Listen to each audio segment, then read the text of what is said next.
GDF to assist in government effort to stem COVID-19. West Coast Demerara man charged with killing his brother. Night shelter to increase health services. In the region, Trinidad's top cop, GRIFFITH, apologizes to PM ROWLEY. And internationally, deadly gang rapes spark outrage in India. Greetings and welcome to another edition of Channel 2 Headline News Update. I am George Gonzalez. Thank you for joining us.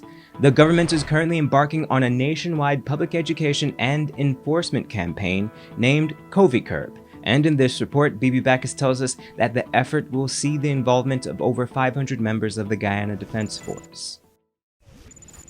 On Thursday, Prime Minister Brigadier Mark Phillips announced that the government is embarking on a public education campaign regarding the coronavirus. It has been dubbed Operation COVID Curb. According to the Prime Minister, by next Tuesday, the public will see an increase of measures put in place to reinforce strict adherence to the COVID-19 preventative protocols. Around 500 members of the joint services and volunteers will be involved in the operation. Prime Minister Phillips said, "We envisage that within the next 7 days, we will have over 5,000 persons operating in a multi-sectional interagency setting, working throughout Guyana to curb the spread of COVID-19. The education campaign will feature conversations on mainstream media and the distribution of flyers. A hotline will also be established to receive reports of persons flouting the emergency measures." The Prime Minister appealed to the media to join the efforts of the COVID-19 task force in its education and enforcement campaign. The GDF will also be on hand to assist the police in enforcement of the COVID prevention protocols, which also includes the enforcement of the curfew. For Headline News Updates, Bibi Bacchus. Thanks, Bibi. The Central Housing and Planning Authority is currently offering squatters on Gaisuco's land on the East Coast a chance to apply for a house lot. In response to a recent altercation between the police and squatters on the east coast of Demerara, the Ministry of Housing has invited them to apply for house lots. On Thursday morning, scores of residents from Success and neighboring communities accepted the invitation. Chief Executive Officer of the CHNPA, Sherlyn Greaves, said the exercise was mostly geared to reach squatters occupying South Success lands, which are owned by Gaisuco. He said, quote, "I want to make it clear that those lands do not belong to the Central Housing and Planning Authority. Those are Gaisuco's lands. Nevertheless, the Central Housing and Planning, in the interest of serving the public and fulfilling its mandate, is here today to ensure those persons are given the best opportunity to get house lots." End quote. Greaves said that the applications would be processed on a first-come, first-served basis, beginning with old applications. Nevertheless, they will be given lands in Region 4. Channel 2 Headline News, George Gonzalez. Continuing on the topic, Gaisuco says it has lost approximately $2 billion in future cash flow due to the destruction of sugarcanes and lands by the East Coast squatters. The lands in question were used to cultivate cane for the Enmore Sugar Estate. Since the government is reopening the Enmore Sugar Estate, they have since moved to reclaim the land, thus leading to the altercation with the squatters earlier this week. Head of Gaisuco's Agricultural Department, Gavin Ramnarine, said 17,000 varieties of sugarcane were destroyed when the squatters burnt the fields. He explained that the creation of a single variety can take up to 17 years. As such, the burning of the land has pushed back the program of producing different varieties of cane by a decade. Stick around. We have more news coming up after the break.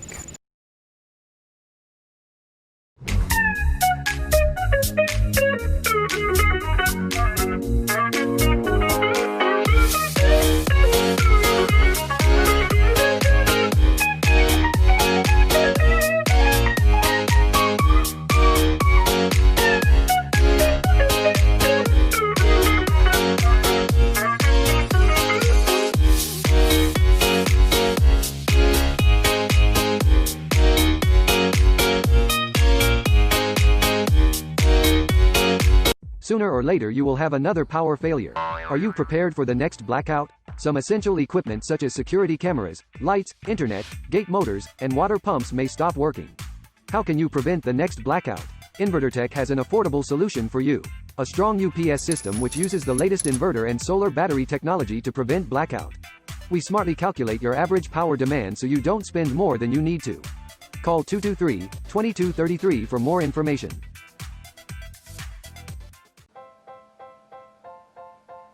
Oh gosh, what's this? Me son can't read or spell. Stop! 0 out of 20. Is what I gonna do here? Hi guys, my name is Ms. Singh and I'm the senior teacher at the literature after school program. Due to the spread of the coronavirus and the need for social distancing, we have moved our in-class learning activities to online via Skype. On the online side, we will be focusing on spelling, phonics, reading, and the National Grade 6 assessments. For more information, you can inbox us or call us. Contact us on 675-4379. I can call them now. Hidden Treasures, discovering gems in young minds.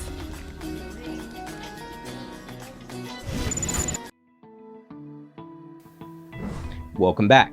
The night shelter in East Rumveldt, Georgetown will soon be upgrading some of the services it offers persons in need. Here's Baby Bacchus with that story. The Ministry of Human Services and Social Security is increasing the services it provides at the night shelter in East Rumveldt. It will soon add a mental health and physical well-being program to the roster. Minister of Human Services and Social Security Dr. Vindhya Prasad explained that the initiative is a collaboration between her ministry and the Ministry of Health. This area will have a triage unit where they come, test and monitor persons who would come off the road so that we can have that level of care for patients as well, working towards having on-site nurses and doctors to address the health needs. The shelter will also be improved with the installation of a kitchen, washrooms, and other amenities. I think having an active kitchen will cater right away for the residents so that they have fresh food, since some are elderly persons and others have disability. So we are looking at them holistically. Overall, the minister said the goal is to help these persons in need to transition back into society. For Headline News Update, Bibi Bacchus. Thanks, Bibi. On Thursday, President of the Ghana Public Service Union, Patrick Yard, warned that his union will call for a full-scale strike by healthcare workers if they do not receive a positive response from health authorities. Yard said the Minister of Health, Dr. Frank Anthony, and the Chief Executive Officer of the Georgetown Public Hospital, retired Brigadier Lewis, have 72 hours to respond. That 72 hours will expire next Tuesday. The Yard maintained that sufficient legal notice was given to the employer, meaning that they consider such an industrial action to be legal. He also stated that the dispute originally started during the previous administration, but was paused due to the protracted election period. Additionally, they had been asked by the current administration to wait, which they did, until it was announced that public servants would not be receiving an increase in salary, as was promised on the campaign trail by the PPP. Yesterday, a West Coast Demerara man was charged with manslaughter over a fatal altercation involving his brother. More from Esther Sobers. On Thursday, 64-year-old construction worker O'Neil Jordan of 66 Denhamstel, West Coast, Demerara, was charged with manslaughter. According to reports, on September 24, 2020, at Back Street, Denhamstel, Jordan and his now deceased 55-year-old brother, Wilson Jordan, got into an altercation after the two were drinking alcohol. The elder Jordan then pushed his brother to the ground after he allegedly refused to lose the grip on a neighbor's gate. Wilson hit his head on the road, causing him to lose consciousness. Jordan then allegedly dragged his brother across the street and threw him into the trench.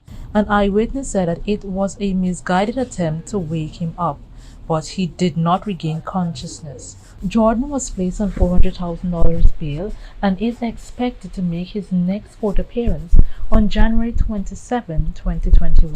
For Channel 2 Headline News, Esther Sobers. Thanks, Esther. Don't go away. Coming up after the break, Peru COVID-19. Healthcare workers strike demanding better conditions. And deadly gang rapes spark outrage in India.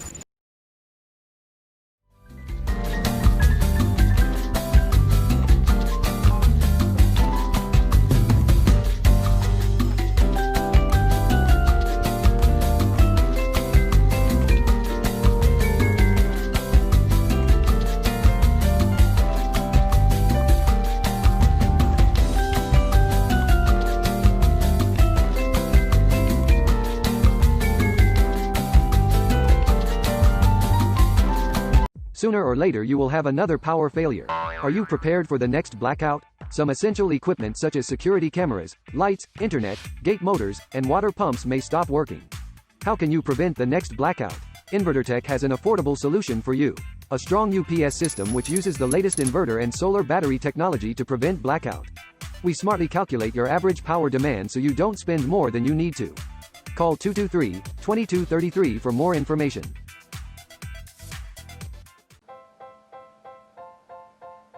Oh gosh, what's this? Me son can't read or spell. Stop! 0 out of 20. Is what I gonna do here? Hi guys, my name is Ms. Singh and I'm the senior teacher at the literature after school program. Due to the spread of the coronavirus and the need for social distancing, we have moved our in-class learning activities to online via Skype. On the online side, we will be focusing on spelling, phonics, reading, and the National Grade 6 assessments. For more information, you can inbox us or call us. Contact us on 675-4379. I can call them now. Hidden Treasures, discovering gems in young minds.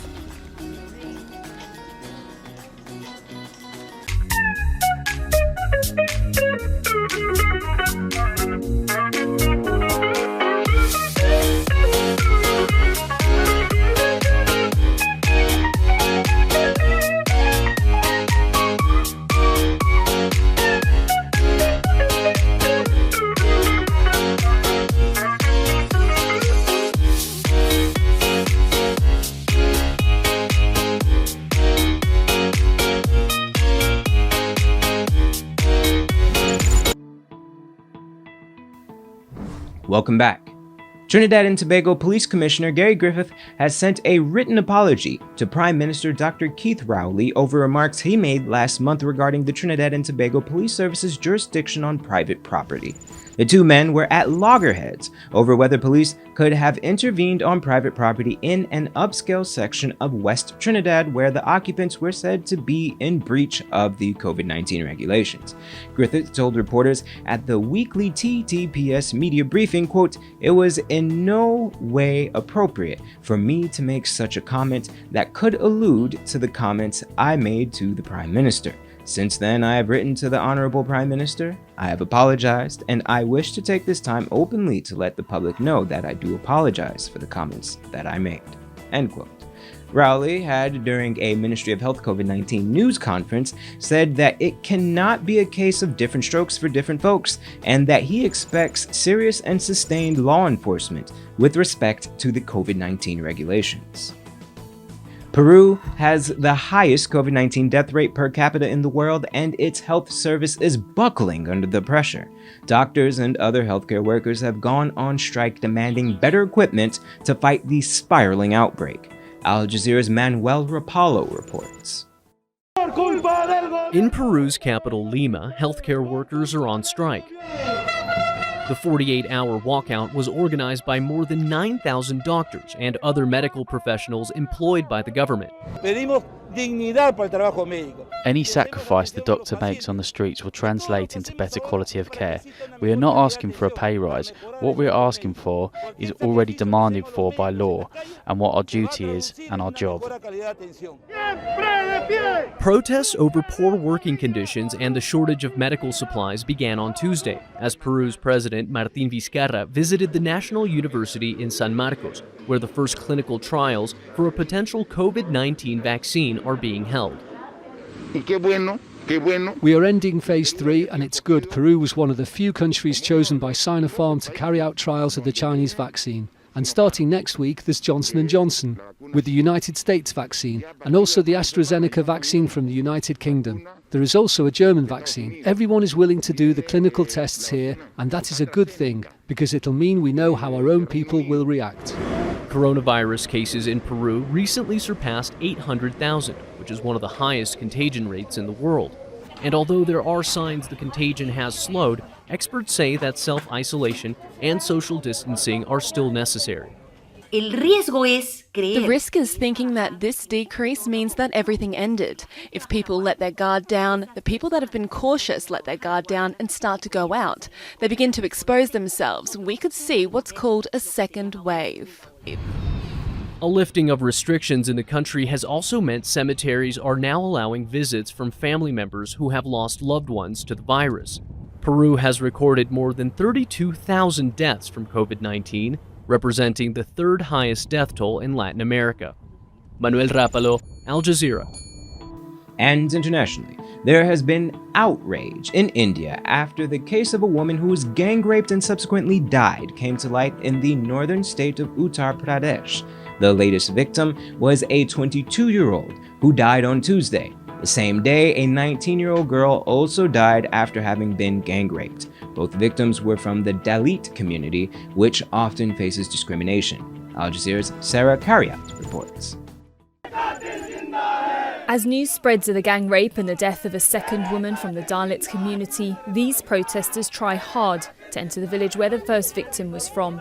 But it's now under lockdown. An emergency law was brought in on Thursday after days of demonstrations.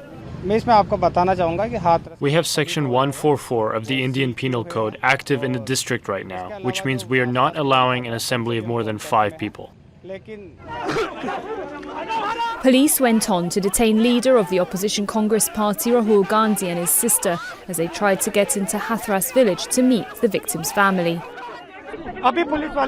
The police officials pushed me, hit me with sticks right now when I fell down. I'm not saying anything about that. I have no problem. I'm only asking this question that in India only BJP and RSS people can walk on the road. Can common people not walk? In this country only Modi can walk. Can a common citizen not walk? The latest victim was a 22-year-old who died on Tuesday on her way to a hospital in Lucknow in the northern state of Uttar Pradesh. The same day as the 19-year-old first victim died after spending 2 weeks in a hospital in Delhi. Police say they've made arrests in both cases and have denied accusations by the family of the first victim of cremating her body without their permission. The separate cases have reignited protests across several states and online demanding justice for victims of sexual violence. If he, Yogi Adityanath, can't protect women, then it's better that he should voluntarily step down and resign. He can't run the government. If the Uttar Pradesh government is on the women's side, then why are rapes happening every other day? Every other day there are sexual assaults and other crimes happening to women. We will teach this government a lesson. Not only did both women live in the same state, but they were also both from the Dalit community, marginalised for being at the bottom of India's deeply entrenched caste system. Despite laws protecting what were formerly known as the untouchables, they faced daily discrimination for generations. So the so-called mainstream society regards the sexual violence against upper caste women as a serious issue, but when it happens to a lower caste woman, they are trying to protect their caste privileges and the caste pride. They are not coming out as they would come for an upper caste woman. For instance, in this Hathras case, she was brutalized, she was in the hospital, but she was not even given proper medical care. The issue of sexual violence against women has been under the spotlight in India since the 2012 gang rape and murder of a woman in Delhi, which led to huge nationwide protests and changes to the country's rape laws. But this time, protesters say it hasn't been enough to protect these two women in Uttar Pradesh. Sarah Khairat, Al Jazeera. That's all for today's regional and international news. Here is your 3-day weather forecast.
That's it for this edition of Channel 2 Headline News Update.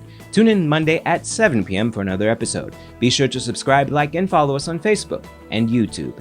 Also, visit our website at headlinenewsghana.com for all the news we couldn't fit in the newscast. Until then, take care.